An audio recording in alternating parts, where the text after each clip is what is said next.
इस क्षेत्र के विधायक, हमारे योजना विभाग के उपाध्यक्ष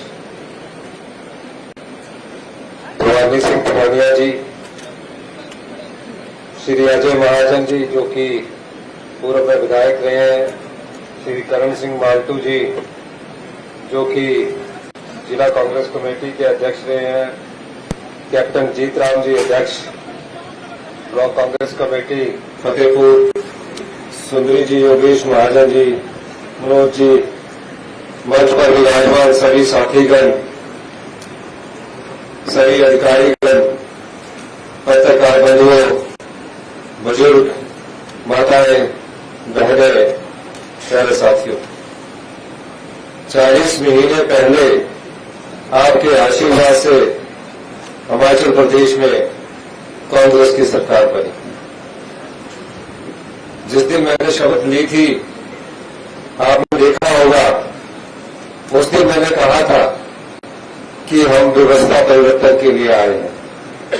और आज मुझे खुशी ये हो रही है कि जिस भी क्षेत्र में हमने व्यवस्था परिवर्तन की सोची, उस दृष्टिकोण से आज वहां व्यवस्था परिवर्तन हुआ है और हम सफलता से आगे बढ़ रहे हैं। क्या होता है व्यवस्था परिवर्तन, ये मैं आपसे कुछ बातें कहना चाहता हूं। अभी भवानी सिंह पठानिया जी कह रहे थे कि हमेशा चर्चा होती रहती है कि देश के पास आर्थिक संकट है, पैसे की कमी है। मैं आपको बताना चाहता हूं, हमारे पास पैसे की कोई कमी नहीं है। कमी उस बात की है जहां जनता के पैसे को बेरहमी से लुटा दिया जाता था, उस चीज को जब हमने रोका, उसको व्यवस्था परिवर्तन कहते हैं। मैंने ये बात इसलिए कही, जब मैंने 40 महीने पहले अधिकारियों की मीटिंग ली तो उसने कहा प्रदेश की हालत बहुत नाजुक है, सरकारी कर्मचारी अधिकारियों की पे देने की भी नौबत है। वो 3 साल पहले का। हमने पूछा ऐसा क्यों हुआ? उन्होंने कहा कि चुनावों से पहले जो भी सरकारें आती थी वो 6 महीने पहले बड़ी बड़ी घोषणाएं कर देती थी। महज आपका स्कूल खोल दो, नोटिफिकेशन कर दो, हॉस्पिटल खोल दो, नोटिफिकेशन कर दो, उस पंचायत के लोगों को खुश करके राजनीतिक लाभ के लिए अपनी राजनीतिक रोटियां सेकते थे। हमने ऐसा नहीं किया। हमने उस बीमारी को समझा और आम जनता की सोच को इस सरकार ने अपनाया, किसान की सोच को इस सरकार ने अपनाया। मैं एक उदाहरण देना चाहता हूं। शिक्षा के क्षेत्र में आम जनता स्कूल मांगती थी कि मेरा स्कूल सीनियर सेकेंडरी कर दीजिए, मेरा स्कूल में साइंस क्लासेस स्टार्ट कर दीजिए, मेरे स्कूल में कॉमर्स की क्लासेस स्टार्ट कर दीजिए। होता क्या था? चुनावों से पहले घोषणा कर दी जाती थी, नोटिफिकेशन कर दी जाती थी और जिस स्कूल में साइंस के 2 टीचर होते थे, उससे एक टीचर निकाल के उस स्कूल में दूसरा साइंस का टीचर भेज दिया जाता था। उससे क्या हुआ? भारतीय जनता पार्टी के समय जो आम सरकारी स्कूलों में पढ़ने वाले बच्चे हैं, जो किसान के बच्चे सरकारी स्कूलों में पढ़ते हैं, आम परिवारों के बच्चे सरकारी स्कूलों में पढ़ते हैं, मैं खुद भी सरकारी स्कूल में पढ़ा हूं, उसकी क्वालिटी में गिरावट आई। माँ बाप तो ये सोचकर सरकारी स्कूलों में भेजते हैं कि मेरा बच्चा पढ़ लिख कर एक अच्छा इंसान बनेगा, अच्छा रोजगार प्राप्त करेगा। लेकिन हुआ क्या? 5वीं के बच्चे को दूसरी की किताब भी पढ़नी नहीं आती थी। और भारतीय जनता पार्टी की 2021 में समय केंद्र की जो डबल इंजन की भारतीय जनता पार्टी की सरकार है, उसने सर्वे करवाया और जो क्वालिटी एजुकेशन यानी कि गुणात्मक शिक्षा में हम 21वें स्थान पर पहुंच गए। हम भी सरकार में आए, जनता ने बदलाव किया। हम भी ये सोचते हैं कि हमारा समय भी व्यतीत हो रहा है, यहाँ तो सिर्फ 5 साल बाद बदलाव कर दिया जाता है, जैसे चलता है वैसे चलने दीजिए। हमने कहा हम ऐसे करवाने के लिए नहीं आए हैं और हमने व्यवस्था परिवर्तन का नारा दिया। आज मुझे ये खुशी है कि पहली कक्षा से सभी सरकारी स्कूलों में हमने पिछले वर्ष से इंग्लिश मीडियम शुरू कर दिया गया है और इस वर्ष 150 सीबीएसई स्कूल जो सरकारी स्कूल थे उसको सीबीएसई स्कूल घोषित कर दिया गया है। भवानी पुठानिया जी मुझे कह रहे थे यहाँ भी एक सीबीएसई करना है। मैंने कहा अगले वर्ष वो भी हम सीबीएसई कर देंगे ताकि आम परिवारों के बच्चों को सरकारी स्कूल की जो फीस होगी उसके आधार पर सीबीएसई की पढ़ाई करने को यहाँ मिलेगी। अगर आप आज प्राइवेट स्कूल में एडमिशन लेते हैं तो महीने की फीस ही 2000 रुपया है।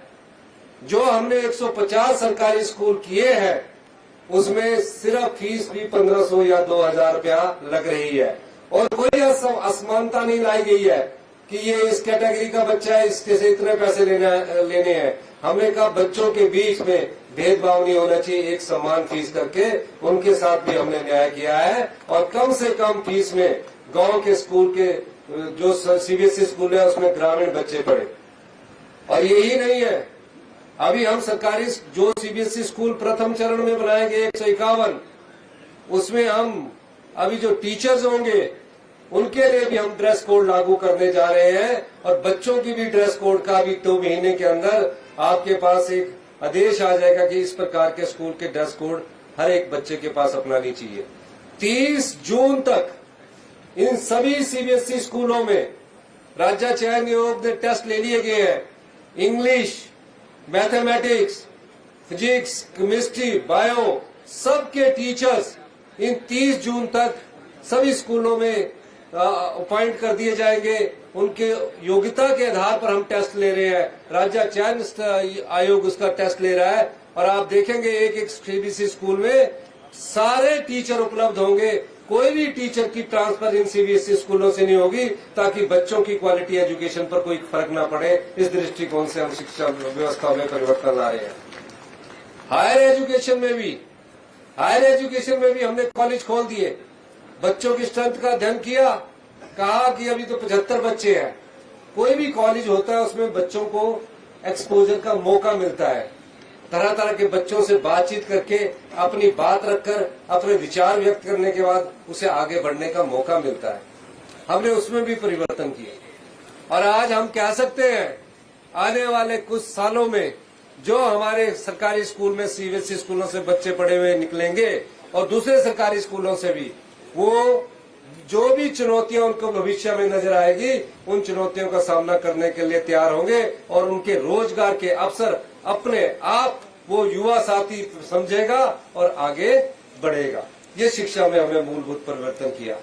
ठीक है, कई जगह विरोध होता है, कई जगह एडजस्टमेंट नहीं होती है, लेकिन ये विरोध भी सहन करना पड़ता है क्योंकि राजनीति में हमेशा ये सोचकर आप काम करते हैं कि मेरा वोट खराब हो जाएगा तो आप समाज की सही मायने में सेवा नहीं कर सकते, जैसे कि पिछली भारतीय जनता पार्टी ने किया।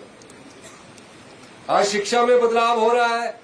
हेल्थ सेक्टर का बताना चाहूंगा, आम आदमी को नहीं पता होता कि हेल्थ सेक्टर में क्या होना चाहिए। आम आदमी को तो लगता है कि ये डॉक्टर आ गया है, मेरे को इसने देख लिया है, मेरा इलाज ठीक हो जाएगा। बड़ी आशा के साथ आम आदमी आता है। हम लोगों को भी यही पता था।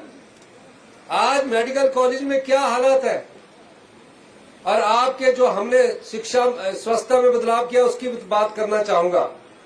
मेडिकल कॉलेज में 20-20 साल पुरानी मशीनें लगी हुई थी।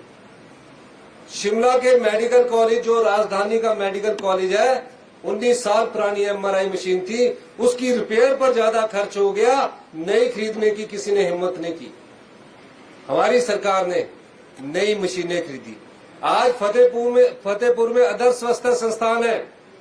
हर एक विधानसभा क्षेत्र में हमने कहा एक संस्थान ऐसा मजबूत कर दीजिए ताकि जो भी वहां पेशेंट जाएगा उसको ये तो पता लग जाए कि मुझे क्या बीमारी है, नहीं तो क्या होता है। और 8 स्पेशलिस्ट आज आदर्श स्वास्थ्य संस्थान में फतेहपुर में आए हैं। पहले कभी नहीं हुआ, ये अभी हुआ क्योंकि हमने नीतिगत बदलाव लाया। उसका क्या फायदा हुआ? आप लोग किसी हॉस्पिटल में जाते हैं, पता आपको बीमारी का कहाँ लगता है, पहले वहां खर्चा करेंगे, फिर वहां एक्सरे के पैसे टांडा में देंगे, फिर पीजीआई चंडीगढ़ जाकर आप अपना अंदाजा लगाते हैं आपकी जेब से 50,000 रुपया जो खर्चा आपने कर दिया आपको पता भी नहीं लगा। हमने इन संस्थानों को मजबूत करने के लिए तकरीबन टांडा से लेकर आईजीएमसी से लेकर नेर चौक से लेकर नाहन से लेकर और हमीरपुर से लेकर पहली बार जो मेडिकल कॉलेज चलाने के लिए जरूरी इंफ्रास्ट्रक्चर चाहिए, जो पीजी की सीटें चाहिए, 260 सीटें आज तक थी। मैंने पिछले ही कल निर्देश दिया था, क्योंकि कल लास्ट डेट थी, 270 पीजी की सीटें इन मेडिकल कॉलेज चलाने के लिए हमने स्वीकृत करवाने जा रहे हैं।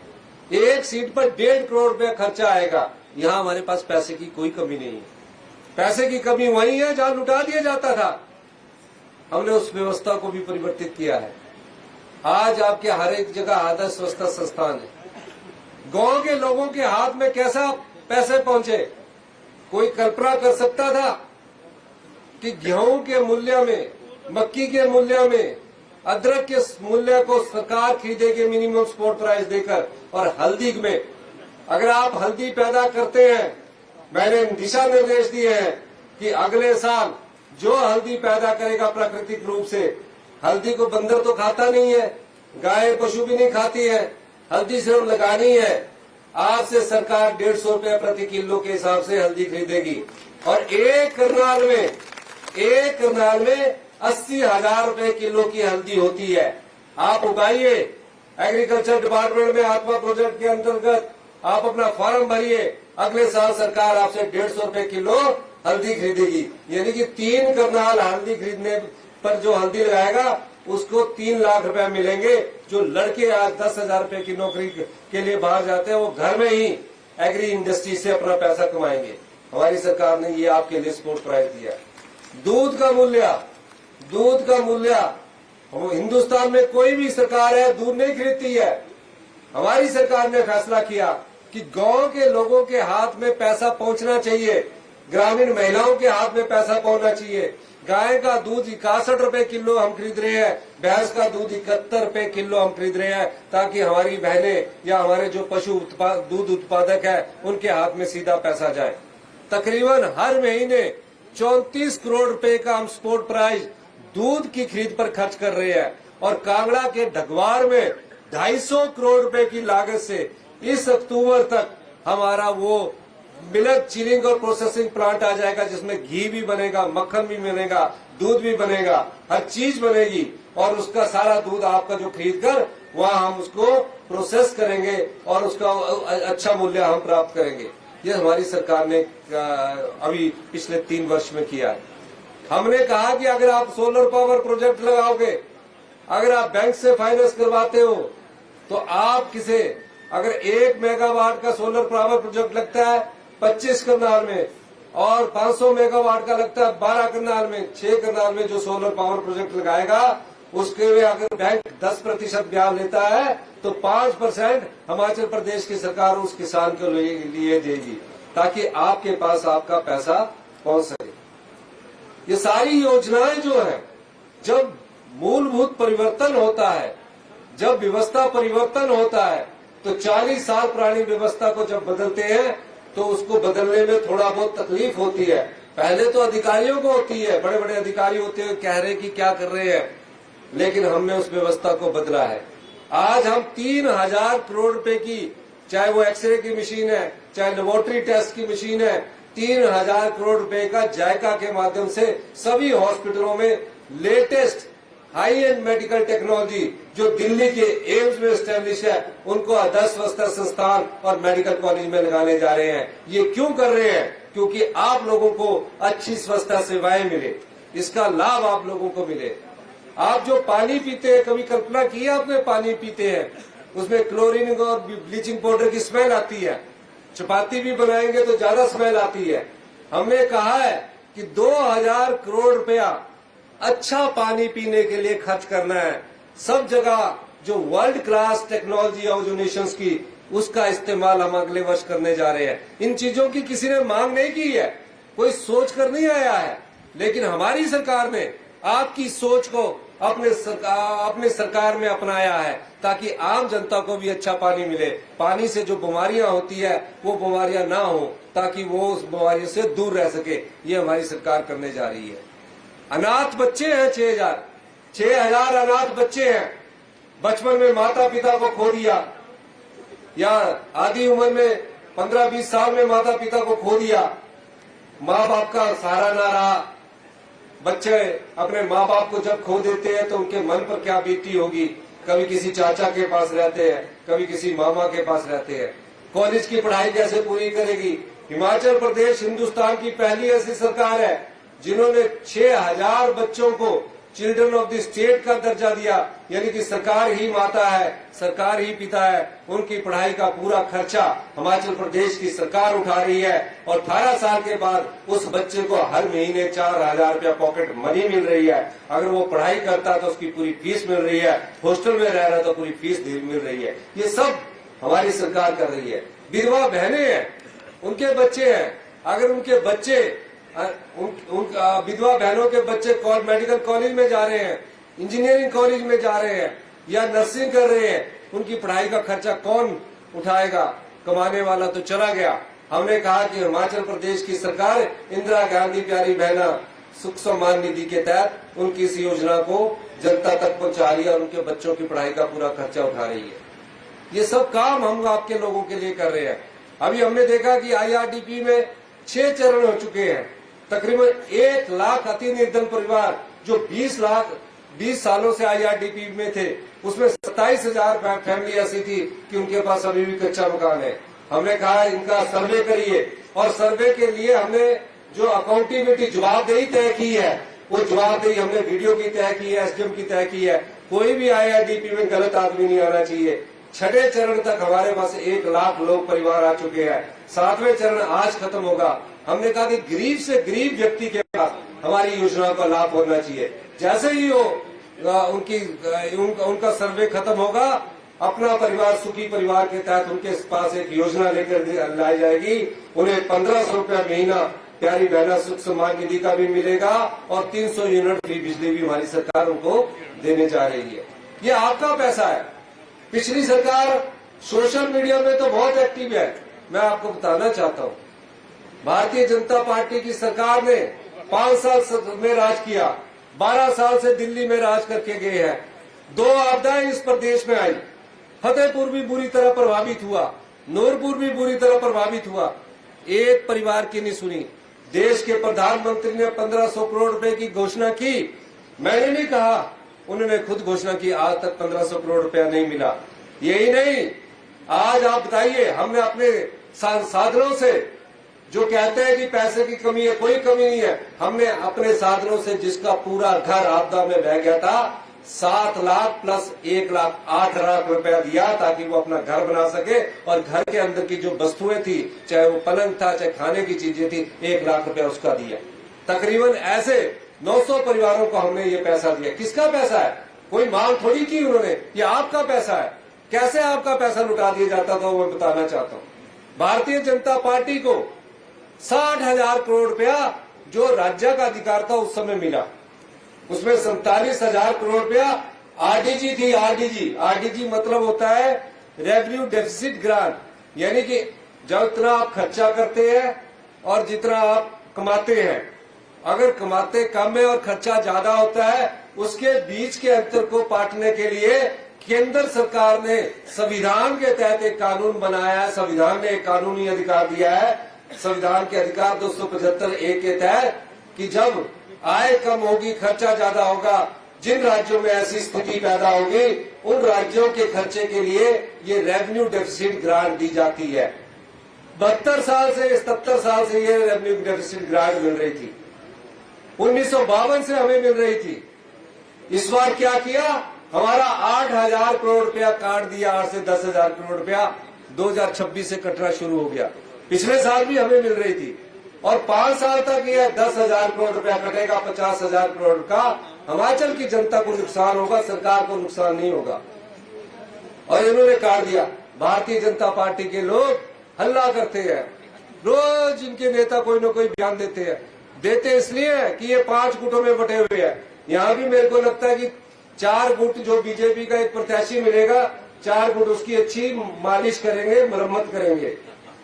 ये सच है। 500 लड़ रहे हैं, सोच रहे हैं कि अभी हमारे 5 साल बाद यह जनता बदलाव करेगी। जनता क्यों बदलाव करेगी? क्योंकि हमने भ्रष्टाचार पर अंकुश लगाया है, हमने शिक्षा क्षेत्र में क्रांतिकारी बदलाव किया है, हमने हेल्थ सेक्टर में क्रांतिकारी बदलाव किया है, हमने ग्रामीण अर्थव्यवस्था को मजबूत करने के लिए महत्वपूर्ण योजनाएं लाई है, हर चीज में हमने बदलाव किया है। क्यों बदलाव करेंगे? लेकिन उनकी एक मानसिकता बनी है कि 5 साल बाद यह सरकार बदलती है। जब सरकार अच्छा काम करती है, आम लोगों तक अपनी योजनाओं का लाभ पहुंचाती है, तो वो जनता तय करेगी। लेकिन ये 5 गुट जो है प्रदेश की संपदा को कैसे लुटाते हैं वो बताना चाहता हूँ। इन्हें 60,000 करोड़ रुपया मिला, 47,000 करोड़ रुपया आरडीजी का मिला, 13,000 करोड़ रुपया जीएसटी कंपनसेशन सेस का मिला। जीएसटी कंपनसेशन सेस वो था कि हमें जो वैट और एक्साइज जीएसटी लगने से पहले हम लगाते थे, हमें उसका तकरीबन 4,000 से 5,000 करोड़ हर साल आता था। उन्होंने कहा कि हम पूरे देश में एक जीएसटी कानून लगाना चाहते हैं, और हमारे राज्य के उस समय मुख्यमंत्री जयराम ठाकुर जी थे। कहा लगा लो। उन्होंने कहा कि जो हमको 4,000 करोड़ आता है उसकी 14% हर साल के इन्फ्लेशन होगी, उसके हिसाब से आपने हमको हर साल का नुकसान की भरपाई के लिए पैसा देना। हर साल 3200 करोड़ आया, 5वें साल जून 2022 में बंद कर दिया। 60,000 करोड़ रुपया अपने मित्रों की 1,000 करोड़ की बिल्डिंगें बनाने में लगा दिया, और आज वो बिल्डिंगें खड़ी है। हमें कितना मिला 40 महीने में? 17,000 करोड़ रुपया मिला, 17,000 करोड़ रुपया। और ये खुश होते हैं कि ये कैसे पे देंगे, कैसे पेंशन देंगे। हमारी पे भी ठीक चल रही है, पेंशन भी ठीक चल रही है, सोशल सिक्योरिटी पेंशन भी ठीक चल रही है। हमने 59 साल से ऊपर की महिलाओं को जो पहले 1000, 50 और 1100 रुपया मिलता था, आज उन महिलाओं को हमने 1500 रुपया देना शुरू कर दिया है।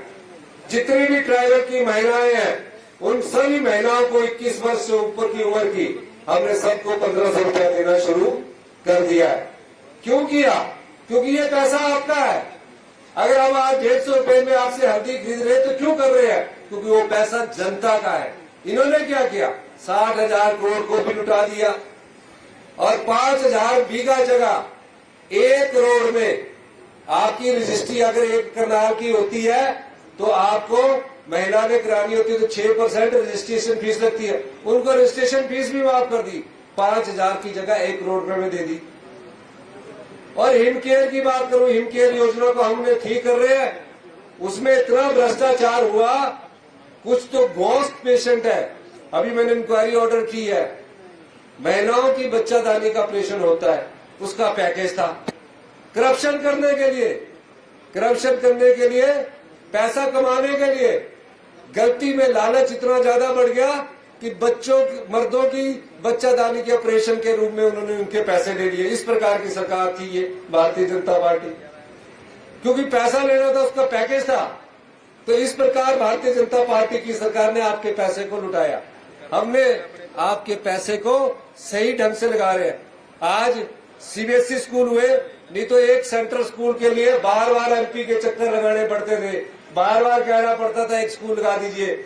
ये हर चीज में तो पैसे को आपको लुटाते रहे। हम आपके पैसे को बचाकर आर्थिक समृद्धि ला रहे हैं। हम आपके पैसे को आप तक पहुंचाना चाहते हैं। कोई सोच सकता था कि सीबीएसई स्कूल में भी सरकारी बच्चे उसी सरकारी फीस पर पढ़ेंगे। हम आपके लिए कर रहे हैं, इसलिए कर रहे हैं, वो आपके पैसे हैं। इन्होंने भ्रष्टाचार के चोर दरवाजे से 5,000 बीघा 1 करोड़ में बिना रजिस्ट्रेशन फीस के इन्होंने बद्दी में इंडस्ट्रीज के नाम पर दे दी। आज तक इंडस्ट्री नहीं लगी, आज तक इंडस्ट्री नहीं लगी। भवानी सिंह पठानी जी के दिल में दर्द है, कह रहे हैं बस जैसे ये पुल बन जाएगा आप मुझे 10 करोड़ रुपया दे दीजिए, मैं यहाँ इंडस्ट्री लगा दूंगा, कुछ युवाओं को हमारे यहाँ रोजगार मिलेगा। मैं इनको 10 करोड़ रुपया देने की भी घोषणा करता हूँ। ये दर्द होता है। आज आपके सामने एक ऐसा प्रत्याशी है जो अपनी साल का 1 करोड़ का पैकेज छोड़कर आया। 1 करोड़ कम था कि ज्यादा था? 2.5 करोड़ था। मैंने कम बोलते 2.5 करोड़ का पैकेज छोड़कर आया, क्योंकि यहाँ की जनता चाहती थी इनको कि आपकी सेवा करें। और आज आपके भरी गर्मी में, जहाँ बहुत गर्मी मुझे भी लग रही है, आपके बीच खड़ा होकर आपकी सेवा कर रहा है। क्यों कर रहा है ये? क्या ऐसी जरूरत पड़ गई थी रे भवानी जी को? भली चंगी 2.5 करोड़ की नौकरी थी, आराम से सुबह जाना शाम को आना। विधायक की कोई नौकरी थोड़ी है, रात को भी जागना पड़ता है, दिन को भी जागना पड़ता है। सोशल मीडिया में कोई ना कोई चला देता कि विधायक सुनता ही नहीं है। होता ना आजकल तो सोशल मीडिया में आगे कहीं सोए हुए की फोटो होगी तो विधायक सोया ही रहता कहते ना। अगर कोई विधानसभा में बैठ के आंखें बंद कर रहा हूं तो बोल देते विधायक सोया हुआ है। 2.5 करोड़ की जो नौकरी छोड़कर आया उसके मन में आपके लिए दर्द है, दिल में आपके लिए दर्द है और दिमाग में विकास की सोच है। अगर ये ना होते तो क्या ये पुल मिलता आपको? 117 करोड़ नाम मात्र के हैं, 150 और 200 करोड़ रुपए इसमें खर्च आएगा। आज इसका मैंने फाउंडेशन स्टोन रखा है और मैं चाहूंगा कि जो हमारे अधिकारी इसमें स्पीड अप करवाए। अगर ठेकेदार स्पीड अप नहीं करता तो पेनल्टी भी लगाए ताकि जल्दी वो कार्य हो। क्यों? ताकि इस क्षेत्र के 25-30 हजार लोगों को रोजगार के अवसर मिले। यहाँ मछली उत्पादक है, मछली जो पैदा करने बेचारा सवेरे 4 बजे जाता था, सरकार उससे 15% रॉयल्टी लेती थी। मैंने पिछले बार 7.5% की और इस बार उनको घटाकर 1% किया, क्योंकि वो ग्रामीण अर्थव्यवस्था में अपने जीवन यापन को तो सुधार करे। और एक और काम किया, जब वो मछली पैदा नहीं करेंगे 2 महीने बरसात में, हमारी सरकार उन्हें 3500 रुपया महीना सम्मान निधि देगी जो बेचारे मछली उत्पादन के में लगे 3500 रुपया महीना। और जो मछली पैदा करने वाले लोग हैं उनको कहा कि अगर 100 रुपए किलो आपकी मछली नहीं बिकेगी तो जो गैप होगा उसको सरकार अपनी जेब से देगी, क्योंकि वो उनका भी अधिकार है। जो मछली उत्पादक है वो जाते हैं मछली पकड़ कर लाते हैं और मछली पकड़ के बाद उसको बेचते हैं। तो मछली पकड़ने वालों को भी हमने सम्मान निधि दी है। ये सब गांव के लोगों के आर्थिक स्थिति को बढ़ाने के लिए है। थोड़ा समय लगेगा, जब व्यवस्था को परिवर्तन करते हैं तो इस दृष्टिकोण से उसमें थोड़ा समय लगता है। आप लोग निश्चय विश्वास कीजिए, हिमाचल प्रदेश 2027 में बन तो जल्दी जाना था। अगर भारतीय जनता पार्टी ने 10,000 करोड़ रुपया हमारा रोकाना होता, 2027 में हम आर्थिक समृद्धि की ओर बढ़ रहे हैं और आत्मनिर्भरता की ओर बढ़ रहे हैं। 2032 में इस 75 लाख जनता के 75 लाख जनता ये महसूस करेगी कि हम सबसे ज्यादा समृद्धशाली और अमीर प्रदेश से आते हैं। इस प्रकार का हमने नीतिगत बदलाव किया है। कभी कोई नहीं सोच सकता था, कभी कोई नहीं सोच सकता था कि बड़े बड़े उद्योगपति है, ओबराय ग्रुप, सरकारी वकील भी उनका, प्राइवेट तो उनका है ही है। हमने उस वाइल्ड फ्लावर होटल को भी लिया, 400 करोड़ रुपया भी लिया जो 24 साल से पड़ा हुआ था और 2 करोड़ रुपया हर साल हर महीने का हम उनसे ले रहे हैं। JSW जिसका 1000 करोड़ का प्रोजेक्ट है मेगावाट का, हम हाई कोर्ट से हार गए। मैंने कहा सुप्रीम कोर्ट में बेस्ट वकील खड़ा करो, और जब हम जीते तो 150 करोड़ रुपया हमको हर साल का बढ़ना शुरू हो गया है। BBMB जहां आपके पौंग डैम के लोग बैठे हैं, कल्पना नहीं कर सकते थे कि उनको हम पट्टे पर जमीन देंगे, हमने उनको पट्टे पर जमीन दी। कल्पना भी नहीं कर सकते कि अभी हम आपके अधिकार की लड़ाई लड़ रहे हैं। पीने के पानी के लिए उनसे NOC लेना पड़ता था, हमने उसको भी खत्म कर दिया कि पीने के पानी की कोई NOC नहीं ली जाएगी। यही लोगों को समस्याओं का समाधान करने के लिए हमारी सरकार दिन प्रतिदिन कार्य कर रही है। और हम भ्रष्टाचार के चोर दरवाजे बंद कर रहे हैं और पैसे को सही इस्तेमाल कर रहे हैं। आज हम सही इस्तेमाल करके प्रदेश को आत्मनिर्भरता की ओर ले जा रहे हैं। भारतीय जनता पार्टी का कोई काम नहीं है। आपने MP को भी यहां चौथी बार जिताकर भेज दिया, चौथी बार जिताकर भेजे आपने MP सदस्य। 4 बार 20 साल से कमल को लगा रहे हैं, 12 साल से भारतीय जनता पार्टी केंद्र में सत्ता की सरकार है, डबल इंजन की सरकार थी। क्या किया इन्होंने? प्रदेश के लिए क्या किया?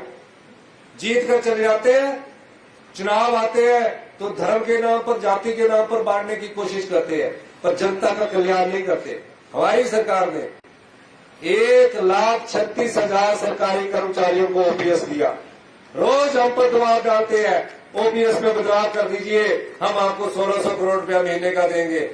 और जब ये भारतीय जनता पार्टी की सरकार आएगी, जो भी इनका अगर आई, वैसे तो आएगी नहीं, पर ये सबसे पहले OPS को बंद करेंगे, ये मैं कह सकता हूं। कोई इनका नेता ये नहीं कह सकता कि OPS हम देंगे। हम ओपीएस भी देंगे ताकि बुढ़ापे में उनको सामाजिक सुरक्षा मिल सके। इसलिए मैं आपसे कहना चाहता हूं कि भवानी पठानिया जी को आप आंखों पर बिठाकर रखिए। विधानसभा में अच्छा बोलते हैं,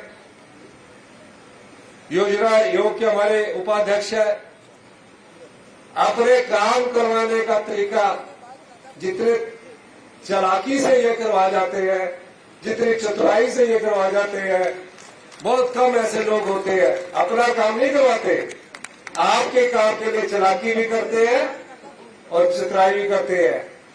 अभी आते आते बोल दिया कि अगली बार ये स्कूल को सीबीएसई करना है, कार में बोल दिया ताकि जब मैं भाषण देना चाहूं तो मेरे दिमाग में वो बात नहीं रहेगी। निश्चित तौर पर जो भी सीबीएसई स्कूल है 30 जून तक सभी टीचर हम वहां उपलब्ध करवा देंगे, और टीचरों का भी हम ड्रेस कोड लगाएंगे ताकि एक अनुशासन उन स्कूलों में नजर आए। यही कहते हुए मैं ये भी कहना चाहता हूं कि जो भी भवानी जी ने कहा है, हाँ शाहनहर का जो वहां मंडी पता नहीं क्यों ले गए हो, या फीना सिंह है, या शाहनहर है, या सुखार है, जबकि वो सिद्धार्था है। मैं इसको मंडी से यहाँ शिफ्ट करने की घोषणा करता हूं क्योंकि मंडी में कोई सिंचाई की योजना नहीं बड़ी है, और जो है वहां हम बड़ा ऑफिस एससी का खोलेंगे, लेकिन यहां से ले जाने की जरूरत नहीं थी। तो वो राजनीतिक लाभ के लिए ले गए, लेकिन मंडी में कोई और संस्थान खोलने चाहिए थे। हम वहां और सरकारी दफ्तरों को खोलने की दिशा में आगे बढ़ेंगे, जो कि ताकि शिमला को डीकंजेस्ट किया जा सके। इसी के साथ महिला मंडलों के लिए इन्होंने कहा है, मैं प्रत्येक महिला मंडल को 20,000 रुपया देने की घोषणा करता हूं। स्टेडियम के लिए 50 लाख लिखे या 50 लाख रुपया देने की मैं घोषणा करता हूं।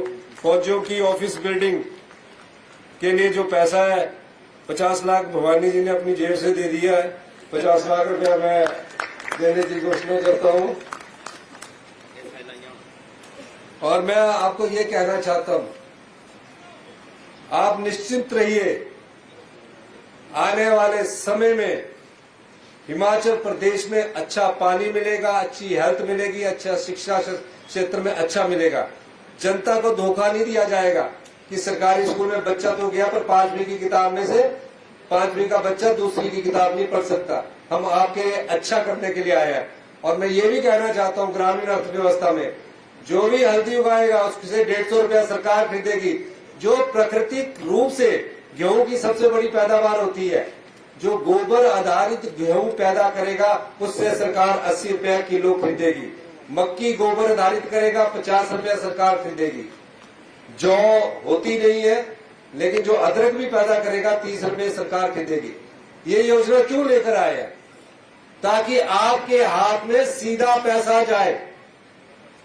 आपको हिमाचल प्रदेश सरकार खरीदेगी, चाहे वो कहीं लगे ना लगे, लेकिन किसान के हाथ में पैसा जाना चाहिए, आम आदमी के हाथ में पैसा जाना चाहिए। इन्हीं शब्दों के साथ, आज गर्मी बहुत है, मैं फिर यहाँ की जनता का बहुत बहुत धन्यवाद करना चाहता हूँ। इन्होंने कहा कि पहली बार यहाँ कोई मुख्यमंत्री आए हैं। पहली बार आए कि कोई दूसरी बार आए?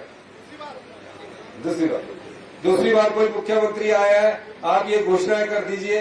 तो मैं ये सारी घोषणाएं करता हूँ इस आश्वासन के साथ कि आप भविष्य में जब भी कोई चुनाव होगा, एक ऐसे अपने प्रत्याशी को कभी मत खोना, नहीं तो आपका विधानसभा क्षेत्र काफी साल पीछे चला जाएगा। एक पढ़ा लिखा नौजवान आपके बीच में आया है जिसने 2.5 करोड़ की नौकरी छोड़ी है, आज आपके बीच में अपना दर्द बांट रहा है। उस भवानी सिंह पठानिया को आपने कभी मत खोना, ये भी मैं कहने आया हूँ। आपने मेरी बात सुनी, आपका बहुत बहुत धन्यवाद। जय हिंद, जय हिमाचल। धन्यवाद।